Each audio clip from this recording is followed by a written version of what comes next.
America, Asia, Middle East, wherever it is still Mama Helen and you. And thank you for participating in our live program today. You have a voice. In a little while, we would allow you to make a call and all that. Perhaps you might even want to send text messages or whatever you want to do. Whatever it is you want to do, rather. Yes, you're free to do so because you have a voice on Mama Helen and you today. And we have actually been dwelling on issues that pertains to premarital and marital relationship and how to actually handle some of the issues that might be plaguing it. Now, I've had two terrific ladies here and they've been doing marvelously well. Before we went on break, we were actually talking about premarital relationships. Yeah. But now I want us to digress a little and go to the main thing today. Now, after marriage. So they're now married, whichever it is. Some are already married anyway. They didn't know some of these issues, some of the things before you say I do. Now they're in the relationship. What are the things the married couple is supposed to expect in marriage? Let me start with you. Okay. Well, when you're in marriage, you just have to realize that it's a lot about character building. I think God actually made marriage to be able to mold us better. He said, iron sharpened iron. So true. And the truth is that when you get into marriage, you just have to be willing to become somebody better than when you started out on the journey. But the truth is that it's all about foundation laying at that initial part. So I would say that one thing you expect to know is that it's about character building, and then it's about foundation laying. We've got to look at marriage with a long vision inside. All right, and you tell yourself that at the beginning you have to make sure that both of you are going to have to take that period of time initially to get used to yourselves. Get into your personalities, and then actually begin to talk about. Is that the time when you're supposed to have some people living with you? Not at all. I just want to get to the basics. You know what I mean? Let's get the crowd. Yes, not at all. Not even kids. That is why you must make sure that you enjoy your time together. Just like boyfriend and girlfriend. Before you get married, you are friends. You explore your friendship. All right, and you develop the right foundation. Okay, so those first few years, very crucial that you focus on the both of you. Get to know yourselves living under the same roof.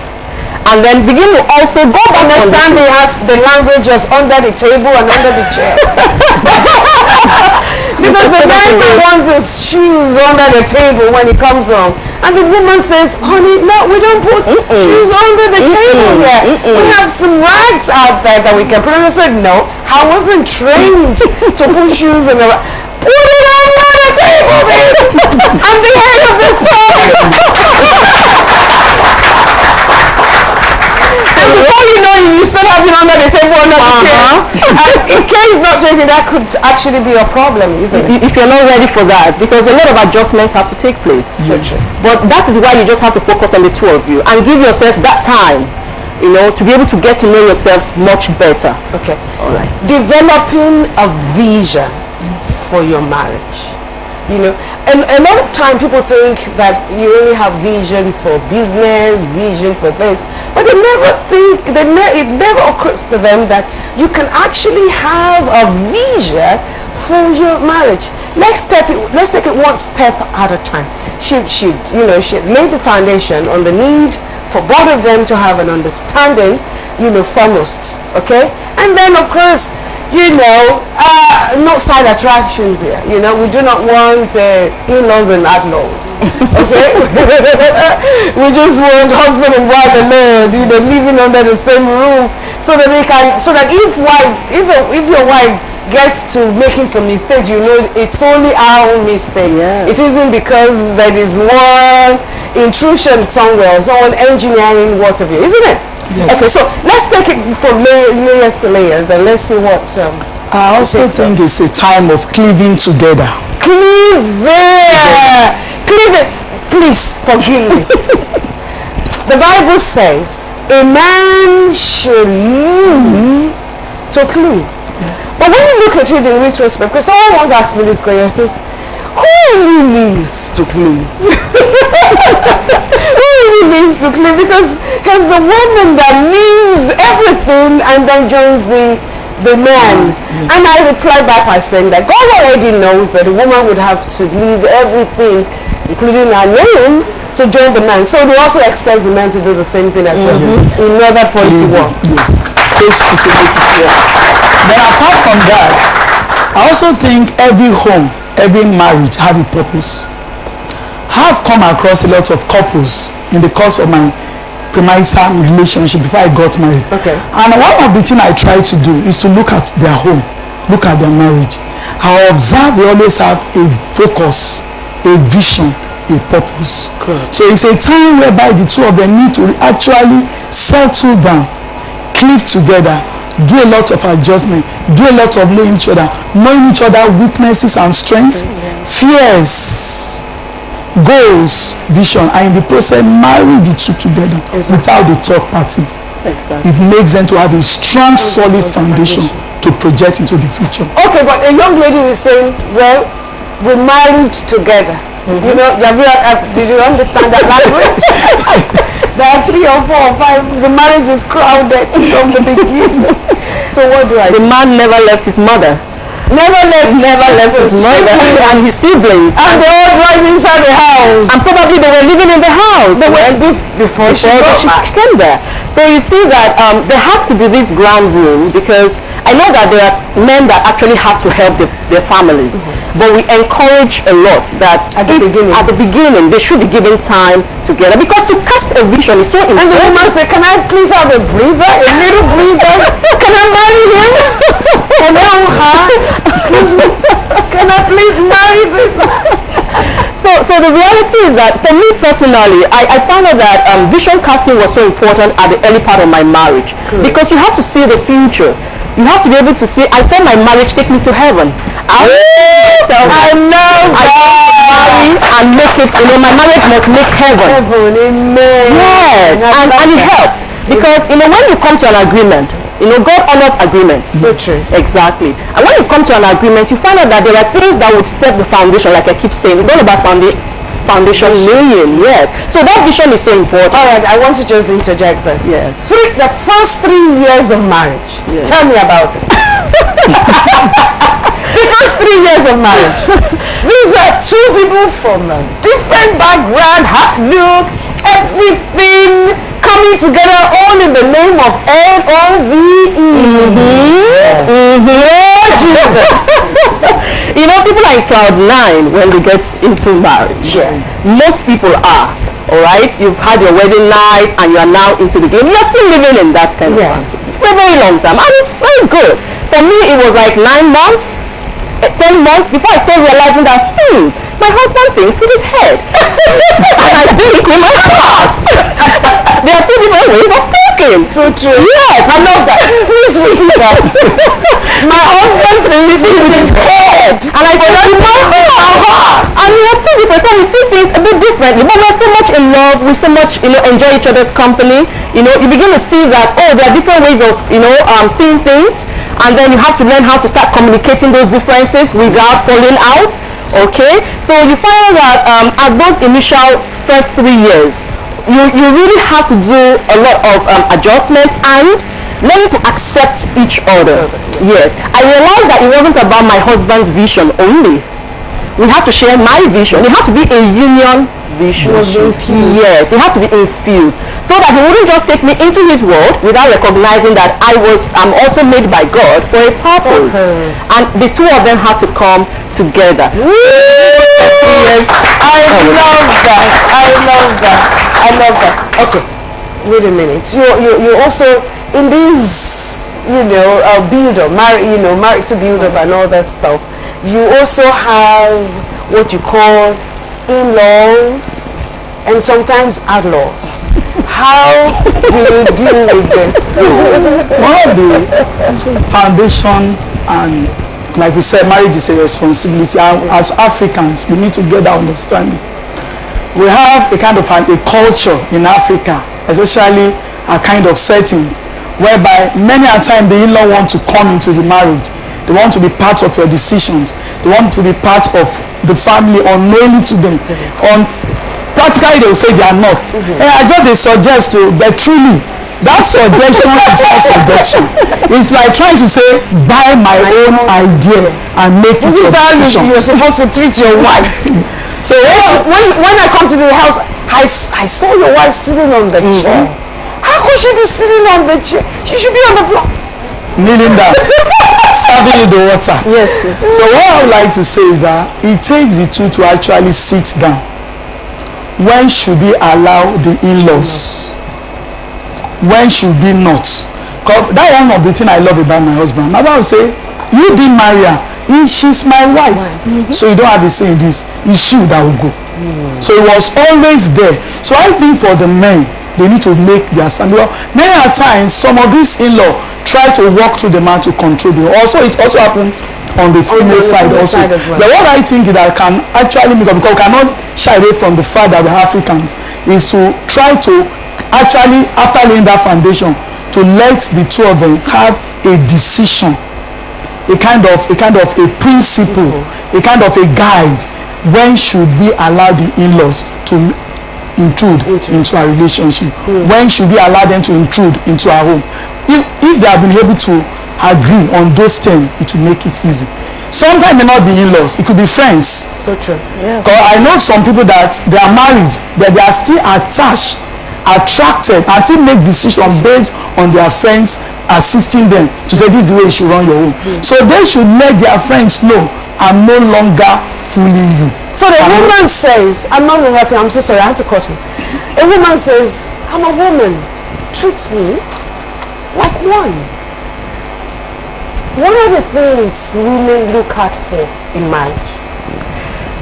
Well, I would say that women need love, and that's why God had to give man that command to love. You know, in the Bible, it was said that husbands should love their wives. They knew that men would have to work on that, and that's why they also said that women should, or rather wives should submit to their husband. So it's very clear that what a woman would need to be able to be nurtured like a plant, like a flower. One is love, attention, care, understanding. Also, the Bible would say that you should treat your wife with understanding. Because if a man were to treat the woman as though she were him, there will be a lot of, division in the house and all that. But you find out that when you treat a woman with understanding, you treat a woman with love, you totally won her over. You made her feel special, and you made her feel like she's the only woman that matters in your life. Women want that kind of treatment. Women want to not only talk about love or share it. Because when I was telling, when I had this counseling with a young couple, and I said to the young man, sweetheart, don't just, to start with, African men don't even know how to tell their wives, I love you. Because they know. You have to teach them. Yes, but we still have to teach them. Because the man says, why did I marry you? If I didn't marry you, why did I marry you? So that's crossing one level to another. And the second aspect is to actually show this love. So let us get into the integrity of how an African man is supposed to show his wife that he truly loves him. Let me start with one of the ways. Okay, one of the ways a man can actually show that he loves his wife in the African way. Yes. Try to understand the temperaments of your wife. I observe that many times when we do counseling in our church, in the counseling session, many of them don't understand the temperament of a woman. So they find it difficult to actually... When a woman is angry, 99.9% of what she says, she doesn't mean. Yes. She just want to get back at you. Leave your head, something. Oh God. Okay, how can I hit him again? Oh, yes, no. You're bullet. You never have the arsenal of the mouth. Where else am I going to hold you? Okay. So she's looking at 99.9% of what she says, she doesn't mean. Yes. Okay. But for a man tends to look at things differently, because everything a man means things he says, whether right or wrong. So the tendency for the man to believe that everything that is coming out of that woman must be the true position of things is always there. So the man needs to understand, right? Yes. That I'm just being a woman. So, understand me. Yes. Right? Yes. Two, by buying her gifts, especially tomorrow that is. But wait a minute. But then the man says, "But you are working. You have money." Even though you have the money, her husband money is sweeter. But like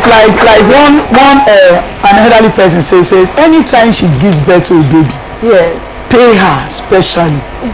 Giving that's awesome. Okay, so number 3. That's number 3. Well, anytime she gives birth to a child, pay her specially. In terms of increase her allowance. Increase her allowance. Some of our wardrobe settings. But then she will need some. Well, I guess what she's just trying to say is that she just love on her. Just love on her. You know, she's not saying that you should go and steal to satisfy your wife, because I mean that is never that's a no-go area. The man is not to steal. No. But with what you have, okay, let that woman, let her feel you. Let her feel your purse. Let her know that she's married. Right? Okay, that's what you say. Okay, I want to. I'm really wanting to talk about this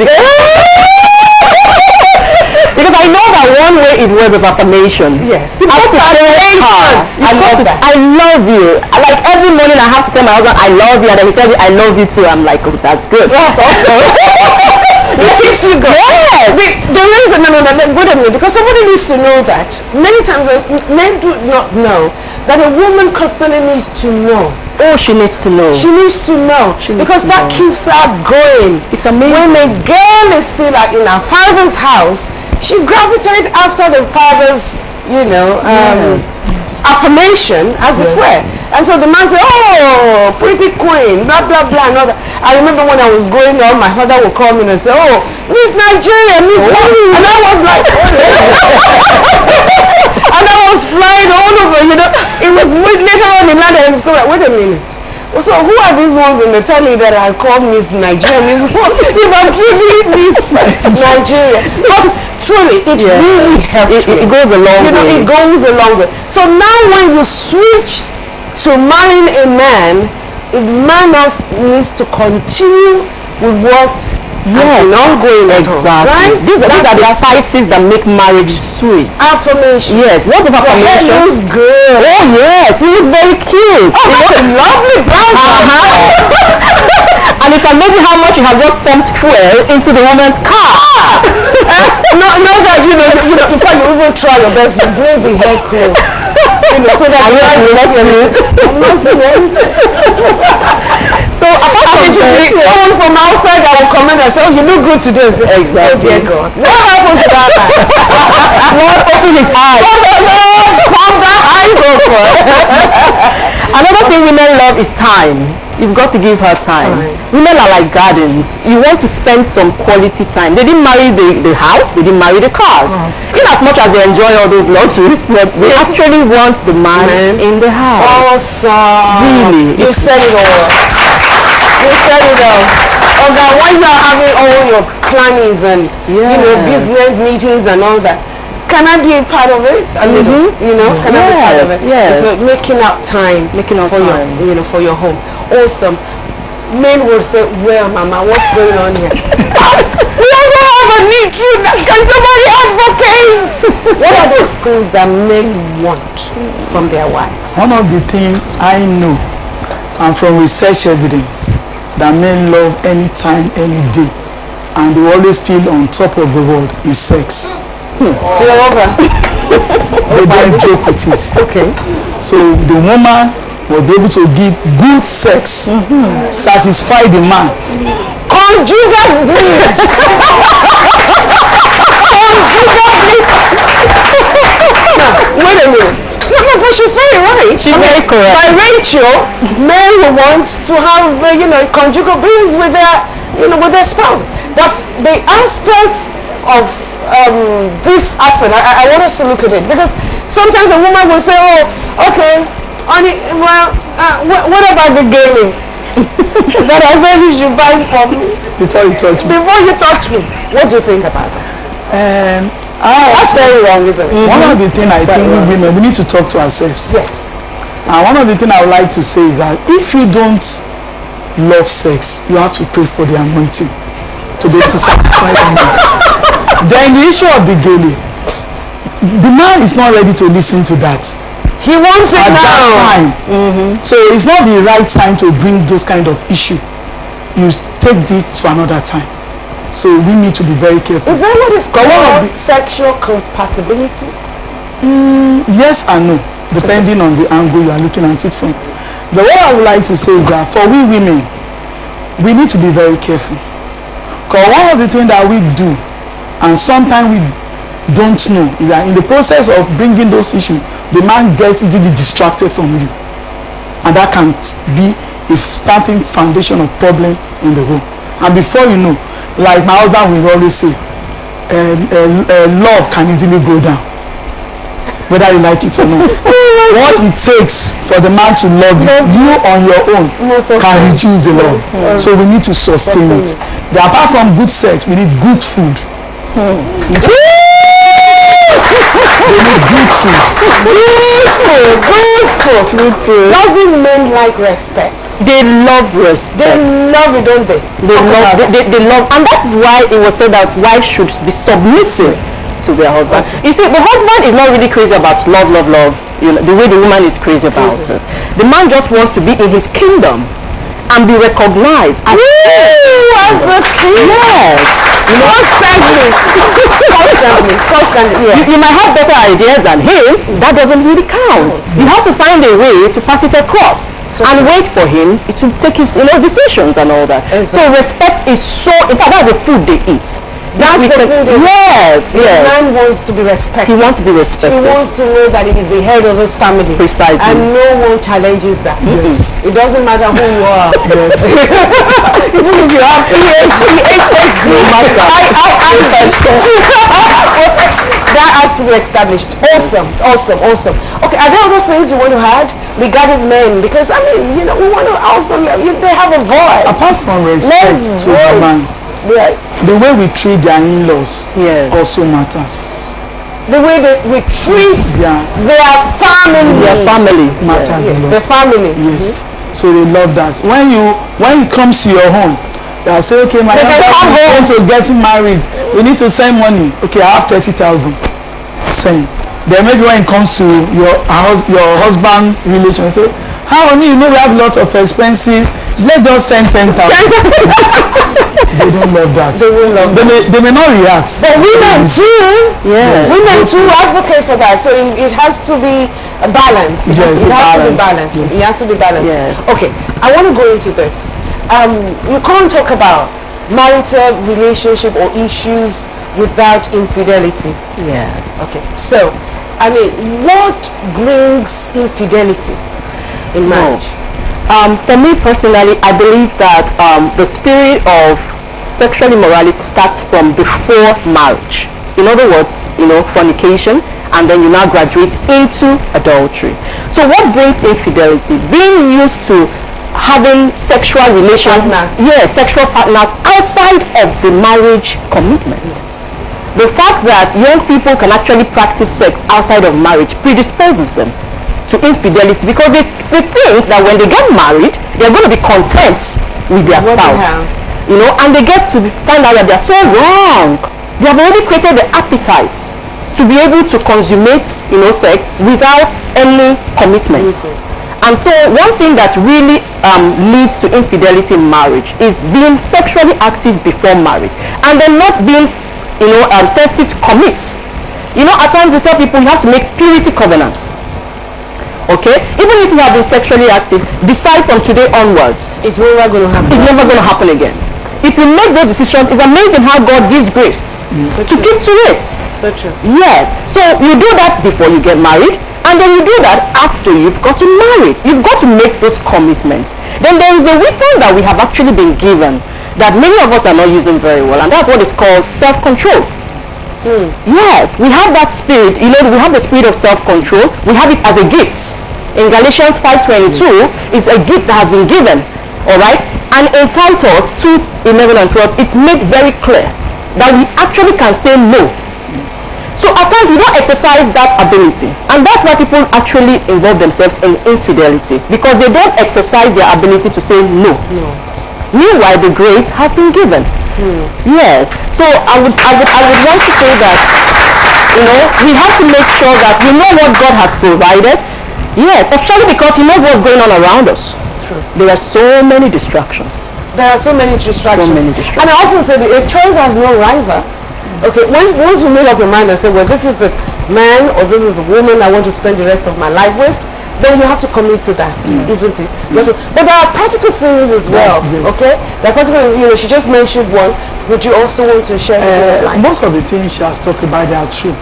But I also observe that many a times, both ways, either the husband or the wife, yes, personal grooming. Sometimes some people ask, you see your husband keep on telling you, I don't like this, your dressing. Good. You don't keep the house clean.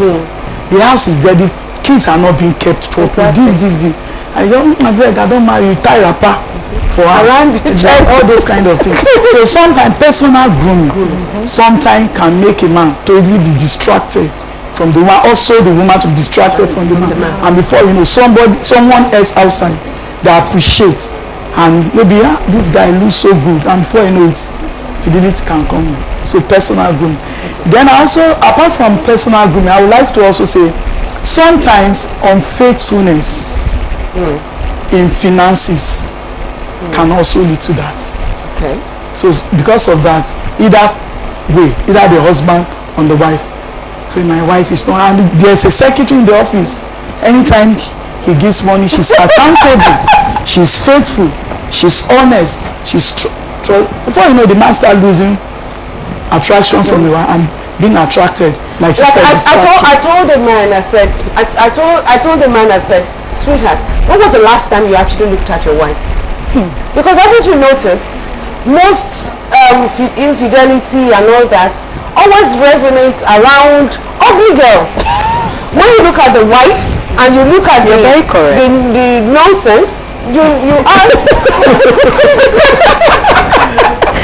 Yes, you wonder. Excuse me, where is this one? I mean, the huge difference, and it's all because the man does no longer look at his wife anymore. He's always looking forward. Oh yeah. Never looks at the one that is beside her. So then the question, okay, fine. When the woman sits by you all the time, sometimes always look. Oh yeah.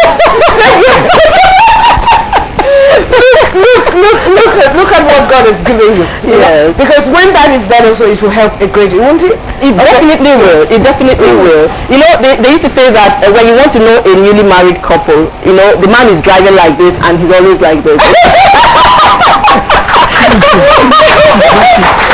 by the time you turn 10 years, when you see him driving like that, he's looking like this, you know, all the girls is looking at, what is he even driving? Meanwhile, the woman is beside him and he's not looking. You know, so the truth is that that's why we also encourage people to please take yourself out. You know, when you are in a restaurant, you are forced to look at each other. Yes. And then the truth also is that we just have to accept that we must develop a spirit of contentment. Yes. You know, there was a reason why, you know, it was told that young man, remember the wife of your youth. Remember the wife of your youth. Because it's so easy to get overused and overfamiliar, you know, with somebody you have stayed long with. And then my husband used to tell us the story about his shoe, old shoe he had when he was in university, put it under the bed, he was tired of it, he had stayed several years and all that. Then one day a friend of him comes and says he doesn't have any shoe. He now gives him that shoe willingly. And what happens? That friend takes time and polishes the shoe. By the time he finished polishing the shoe, my husband was torn and said, is this my shoe? He said, give me my shoe. And that's precisely what happens in marriage. That's, oh my God. Precisely what happens in marriage. Oh my God. The old is sweet.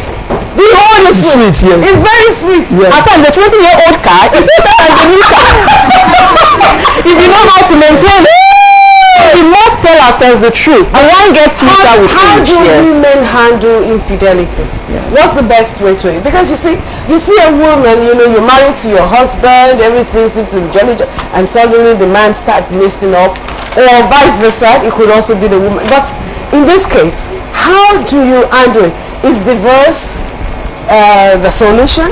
Well, I would say number one, look inward. Yes. Look into yourself. If you are a male, look inward. What's happened? Where did I go wrong? Then for a woman, look inward. What and what has my husband been talking about? I'm not taking it serious. Maybe that could be the number two. Having done that, take a stock. Where were you coming from? Where are you now? And what do you But then she's saying, but I haven't done anything. It's just the men factor. Okay? No. So I mean, I want us to look at it because you see, a lot of homes have actually broken, you know, as a result of infidelity. Okay? Oh, he cheated on me. Oh, she cheated on me. Okay, so let's pack it up. Let's get out. And before you know it, they're ready to the divorce court and so on and so forth. Is that a solution to the problem?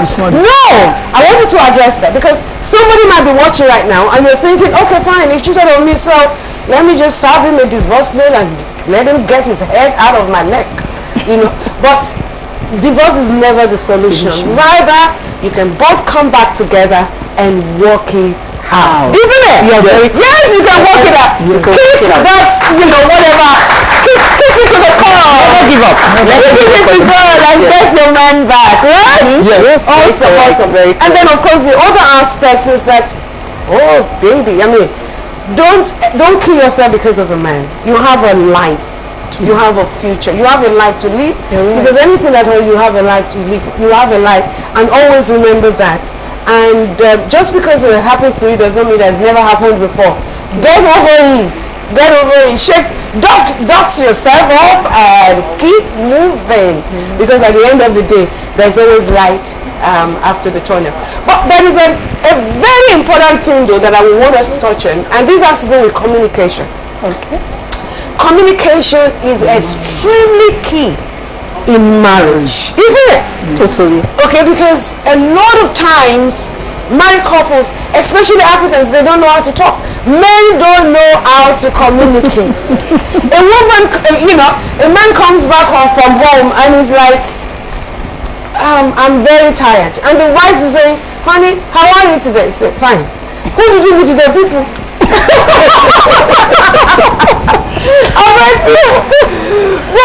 And the woman wants to gist, she wants to talk and all that stuff. How do you get this man to talk with you? Because it is very, very important. You must never sweep things under the carpet. When there are issues, sit over it and talk about it. Is extremely important. I'm sure by the time we're back, you know, our guests will be able to do more justice to what we're just talking about, communication in marriage. Back in a moment. It is still Mama Helen and you.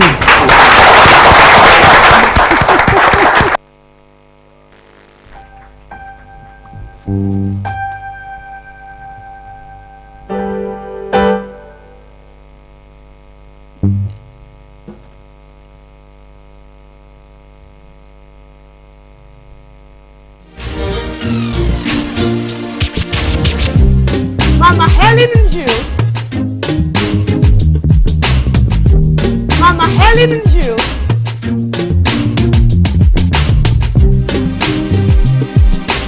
Mama Helen and you. Mama Helen and you.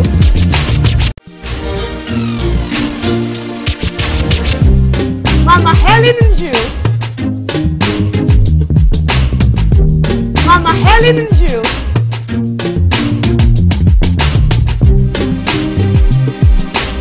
Mama Helen and you.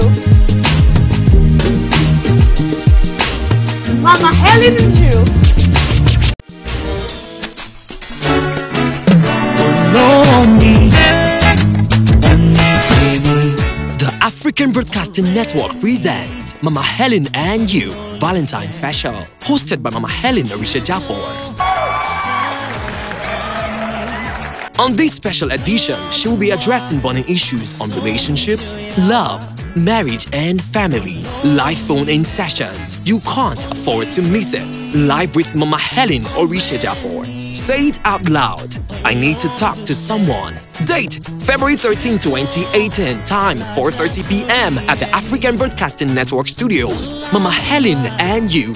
Watch out.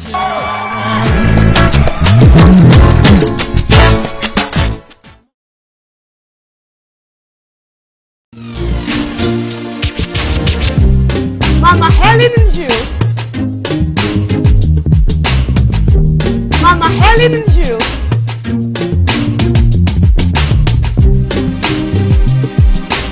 Mama Helen and You. Mama Helen and You.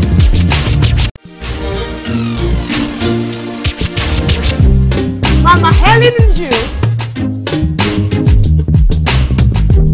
Mama Helen and You.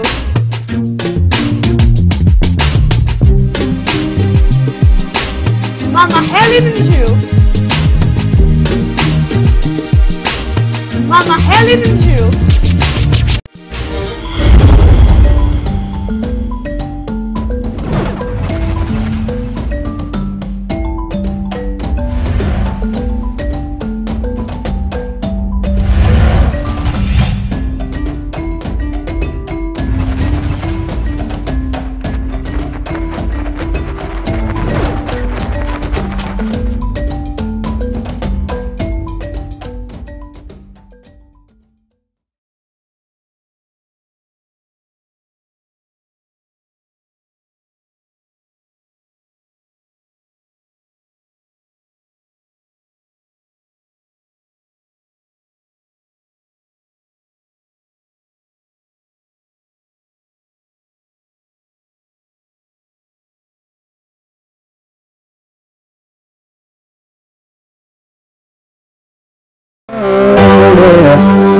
The simple song that says, love won't expose you, but cover you, won't tear you down, always build you up.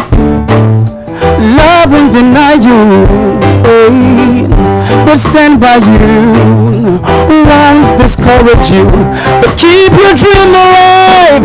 If you love somebody, cherish and protect them. Don't break them down. It will set them free to be all they can be. Don't break their hearts. Everybody needs love, love, love, my love. We all need love, love, love, my love. Everybody needs love, my love. We all need love, love, love, my love. Love is patient, love is kind, love is true, won't lie to you. Love is everything we need. If you love somebody, cherish and protect them. Don't break them down. It will set them free to be all they can be. Don't break your heart, everybody needs love. Yeah, we all need love.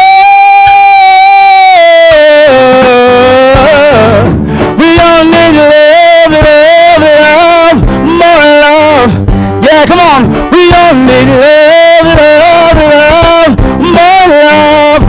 Now listen, show that brother some love, show that sister some love. Come on, show that mama some love, show that papa some love, show your pastor some love, show that member some love, show that orphan some love, show that widow some love. Everybody need love. Yes, and the world need love. Yeah. And Jesus is love. Yes, he is. Jesus is love. So we say, Jesus is love.